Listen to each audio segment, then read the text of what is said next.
There seems to be an unspoken rule in nature, where life in the ocean and seas must always be far scarier than life on land. This is largely seen today, and is also seen throughout history, with even the age of dinosaurs having had aquatic nightmares that would have given you more heebie-jeebies than the likes of the T-Rex or Dromaeosaurus, for example. In fact, it's actually quite hard to find a moment in Earth's history where your best chances were in the water rather than on land. However, there was a short window of time, a very long time ago, as in before the dinosaurs existed, where your chances of survival were actually better in the oceans and seas, since nearly everything above water, including Mother Nature, seemed to be designed for maximum nupeness. This was the Lopingian. This name most likely means nothing to you, but it represents the last epoch of the Permian period, and played out between 259 and 251.9 million years ago, which means that it bordered the Triassic period and led to people nicknaming it the Late Permian. This was one of those periods in history where Earth was unrecognizable in nearly every sense, including when it came to time itself, as during those days the Moon had a closer orbit with Earth, causing the days to be shorter than they are currently, at around 22 hours. To add on to the confusion, geography was nothing like it is today either, since most of Earth's landmass was tied up into the supercontinent Pangaea, leading to Africa, the Americas, Antarctica, India, Australia, and parts of Europe all being connected. Only to the east could you find decently sized landmasses that were free of Pangaea's clutches, with the largest quote-unquote island consisting of present-day Siberia, Kazakhstan, and North China. While to the south you would have swum into another island composed of South China and various regions of Southeast Asia. Additionally, Turkey, Iran, and Tibet were also islands at this point, being surrounded by the Tethys Ocean on one side and the Paleotethys on the other. Combined, these two bodies of water were undeniably large, but there was still nothing compared to the superocean that lay just west of Pangaea, Panthalassa. This prehistoric ocean was unlike anything before it or after it, and it occupied well over 60% of the Earth's surface, outsizing the current Pacific Ocean by 2 times. Just imagining an ocean that is double the size of the Pacific is nerve-wracking, and probably meant that you should have avoided it like the plague. But, despite its grand size, Panthalassa, and the other oceans for that matter, were all actually fairly tame when it came to what was in them. There were of course sharks, who had evolved 200 million years earlier, and if you're something of a Permian enthusiast, then you might be picturing the Helicoprion, an 8-meter or 26-foot-long shark that has become something of the poster child for the Permian marine megafauna, and possessed one of the strangest and most unsettling mouths of all time. That consisted of a cluster of large teeth on the bottom jaw, which were arranged into whorls. Yet, while this giant shark was indeed from the Permian, it had already died out by the Lopingian, leaving the oceans rather empty of giant life. That being said, there were still relatives of this shark swimming about, though none that got that big, as the biggest, Helicampidus, was only 2 meters or 6.5 feet long, similar to the length of a leopard shark, so definitely not an immense threat, especially since its teeth were designed for soft animals like squids, not bony food. Meanwhile, other sharks, like the sphenacanthids and hebodonts, while diverse, were even smaller, typically growing no more than 1 meter or 3.3 feet. The Eurypterids, or sea scorpions, a group of now extinct arthropods, were also present, but were not doing so well, because while they used to be highly diverse and giant during the Devonian period, they were now on the brink of extinction, having never fully recovered from the Devonian extinction event, with only 2 genera being known from this point, and neither were large nor apex predators. And for the most part, pretty much every marine group wasn't doing well, partly due to the Capetanian mass extinction event that had taken place 2 million years prior. It's a relatively obscure event, but it was actually more deadly than both the KT extinction and the Triassic-Jurassic extinction. Its effects had been bad everywhere, yet marine life got the brunt of it, and thus, during the Lopingian, you could see some trilobites, ammonoids, and cephalopods lurking about, but not in any great numbers or size. And things would only get worse for marine life, but we'll get to that later. At this moment, the waters of the late Permian should sound quite boring, but this is a key fact to take solace in, as on land you would have gotten no breaks. Like in the water, the Capetanian extinction had brought devastation to terrestrial life. However, life on land recovered more swiftly, and was actually made arguably more dangerous than before, since the extinction took out the old rulers of the earth, the Dinocephalians, and therefore leaving the door open for new rulers to arise. The Dinocephalians was a group that consisted of large-bodied theropsids, who were extremely diverse and plentiful throughout most of the early and mid-Permian. Yet despite their success, they failed to make it to the late Permian. This absence allowed multiple groups to get ahead, but there was one group in particular who benefited the most, unfortunately for others, and that was the Gorgonopsids. These prehistoric animals were first discovered by paleontologists all the way back in 1876, and their remains were so horrifying that the researchers decided that the Gorgons from Greek mythology were the perfect monsters to name them after. While the diverse, Gorgonopsids still generally shared the same characteristics, which included deep-set teeth, parasagittal gapes, long narrow skulls, and razor-sharp elongated incisors and canines, making them among the first saber-toothed predators to evolve. This presence of saber teeth made them look a bit like saber-toothed cats, such as the Smilodon, and their bodies were superficially similar too. But these killers were neither cat nor feline. They weren't even mammals, as a matter of fact. Instead, they appeared to have been theropsids, like the Dinocephalians before them, who were more closely related to mammals than reptiles, but still were not mammals. And like the Dinocephalians, Gorgonopsids had been around during a good chunk of the Permian, first appearing 265 million years ago, during the Middle Stage. In those times, these saber-toothed predators were very small, being no larger than a person's foot, making them one of the smaller creatures of that time, and forcing them to hunt small theropsids and reptiles. However, as time passed and each new genus evolved, they got bigger and bigger, a trend that exploded during the late Permian after the eradication of the Dinocephalians, which ultimately led to the emergence of the largest Gorgonopsid of all time, Inostrancevia. This predator wasn't just the biggest of its kind, but also the largest terrestrial predator from the late Permian, with exceptional remains suggesting that adults could have been over 11 feet or 3.5 meters long, while weighing over 1,000 pounds or 453 kilos, equivalent to the size of a large bear, though on average, individuals are more comparable to tigers.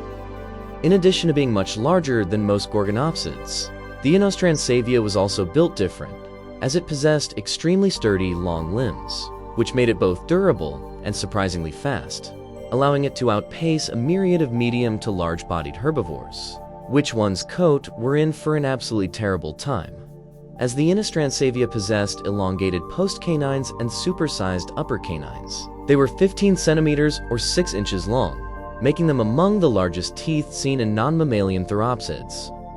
In addition to being lengthy, the weapons were curved and finely serrated, allowing them to easily slice through flesh, incurring massive blood loss and causing catastrophic damage to vital organs.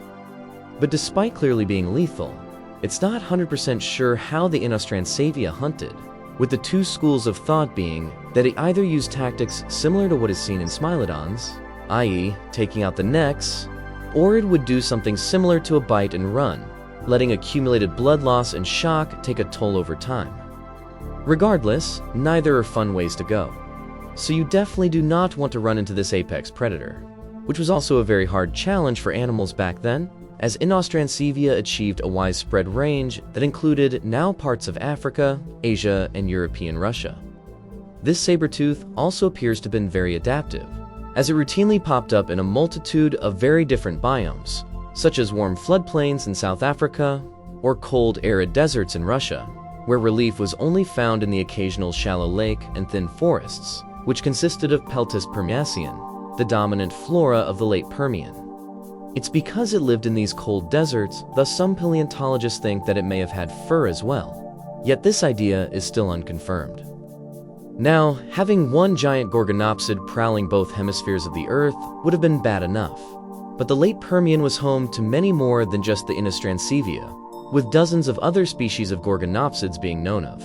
many of which lived in the European part of Russia as well, including the smaller Pravoslavlevia and the medium-sized Sukhogorgon, resulting Gorgonopsids having complete dominance over many ecosystems where herbivores, no matter their size, had a Gorgonopsid as their main predator, and also making Permian Russia one of the last places you'd want to visit. Although, it was actually much worse down in South Africa, where a whole subfamily of giant Gorgonopsids had independently evolved alongside the Inostrancavia, and they were the Rubiginae. While the Inostrancavia was the largest single Gorgonopsid of all time, the Rubiginae were on average the largest family, and were distinguished by robust schools, the lack of a parasphenoid bone, frequent tooth replacement, and the possession of deeply serrated teeth that were likely even better for cutting than those of the Inostrancavia. They were fairly stocky too, with some coming very close in size to the Inostrancavia, as demonstrated by Rubigia atrox, a species of Gorgonopsid who resided within what is today South Africa and Tanzania, where it sometimes grew to be 10 feet or 3 meters long. This body size alone made it an apex predator, but what was really impressive and menacing was its skull, as it took up over 15% of an individual's total body length. And not to mention that the recovered skulls were also extremely thick and had signs of skull bossing, which are bony protuberances that indicate that this predator was made to bite and grapple with powerful large prey. Yet coincidentally, like the Smilodon 250 million years after it, the Rubigia did not have a very strong bite, with reconstructions indicating a bite force of around 715 newtons, only 20% more powerful than the bite of a wolf, which really just shows how well designed its teeth were for piercing effortlessly through flesh and tough hide. Like the Inostrancavia, the Rubigia would have been able to alter entire ecosystems by its lonesome. Yet sadly for all, it was almost never alone, as indirect evidence suggests that it routinely coexisted with other members of its subfamily. It consisted of 9 genera, all ranging in size from medium to large. And if this wasn't bad enough, it's now thought that it coexisted with Inostrancavia too, since both had a presence in late Permian South Africa. Given their similar size and fairly similar builds, the two most likely shared the same predatorial niche, likely leading to frequent conflict. And that all goes to say that this truly was the planet of the Gorgonopsids, and their dominating presence on land made water a definite safer choice. But just to really prove the point, I should also mention that the late Permian was home to many other predators too that were nightmarish within their own right, with the most notable examples being the Therocephalians. In an emerging trend, this clade was once again Theropsids and originated during the Middle Permian, although, unlike the Gorgonopsids, they had not achieved such large sizes in this time. Although they were equally widespread, and actually more diverse, with species being found across Russia, Antarctica, Africa, and China. A small handful were even herbivores, but the vast majority were predators, who actually could have been confused for Gorgonopsids to the untrained eye, as they too had relatively large skulls and similar body plans. But there were key differences, with Therocephalians tending to have broader, deep skulls, smaller, straight teeth, shorter bodies, and more compacted builds. And as mentioned, they were more diverse, resulting in many developing hunting techniques not seen in Gorgonopsids. And there were even a chance that a couple, namely the dog-sized Ichibengops and Eucymberzia, were venomous, which, if accurate, would make them the first tetrapods to have evolved venom. You also had ones that are often interpreted as being semi-aquatic creatures, like the Ictodosukits, while others were fully terrestrial, hunting large animals using unusual saber teeth, as showcased by the Skylacus swords. But of all the Therocephalians, the one who stood out the most was the Mascarinus, a jaguar-sized predator with a lion-sized head that was equipped with numerous, very sharp, conical teeth. Its disproportionately large head suggested a fairly strong bite, and paleontologists think that it hunted prey by pinning them down with its powerful forelimbs, before dealing out damage with its razor-sharp teeth and powerful jaws. And to further its legacy, fossil records show that Mascarinus was among the most abundant Therocephalian during the late Permian, and one of the only non-Gorgonopsids to achieve apex predator status. perhaps even replacing Gorgonopsids in certain environments. But interestingly enough, while not as successful as Mascarinus, there were bigger Therapsithalians, including the Megaweipsian, a 3-meter or 9-foot long distant relative of the Mascarinus, who prowled European Russia during the first half of the Lipingian. To date, it is the largest known Therapsiphalian, and based on coprolites, aka fossilized feces, we know that it likely fed upon large dicynodonts, which it might have killed by using venom. Specifically, some studies on its skull seem to suggest that in life it had a venom gland, and possibly multiple venom ducts, that would have delivered fatal amounts into prey while biting them. However, because remains from its prey tend to be in poor condition, this claim is not fully accepted by the paleontology community. By this point, the late Permian should come across as a hectic place, with Therapsithalians and Gorgonopsids running about. But even they were not the entire iceberg, since there were still a bunch of other carnivores, all very distinct and unusual in appearance. For starters, you had the superficially croc-like Proterosuchids, who were slender but could still be rather large, and were equipped with giant needle-like teeth. Unlike the previously mentioned carnivores, this group were reptiles, and were either terrestrial or semi-aquatic hunters who were found on every continent besides Antarctica and North America. Then there was the Croniosuchia, who were again superficially croc-like, but had extensive armor along their backs as well, perhaps to help protect against attacks from large therapsids. Members of this group would be quite different, and were sometimes fully terrestrial and other times semi-aquatic. And while they were usually no larger than a monitor lizard, some genera, like the Urolorntian, could get quite sizable. Specifically in European Russia, where specimens grew to be the same size as female American alligators. Amphibians, or rather primitive amphibians, were also present and thriving on Pangaea, and were honestly the biggest reason why an animal should be wary around fresh water, as many evolved to be specialized ambush hunters that opportunistically fed on anything they could catch in the water, or anything that ventured too close to the water's edge. Of the numerous families that existed, arguably the most lethal to human-sized prey were the Rhynsuchidae, a family of tetrapods from which living amphibians likely descended from. Each species had 4 limbs, a fairly long tail, and body shapes akin to that of giant salamanders or crocodilians.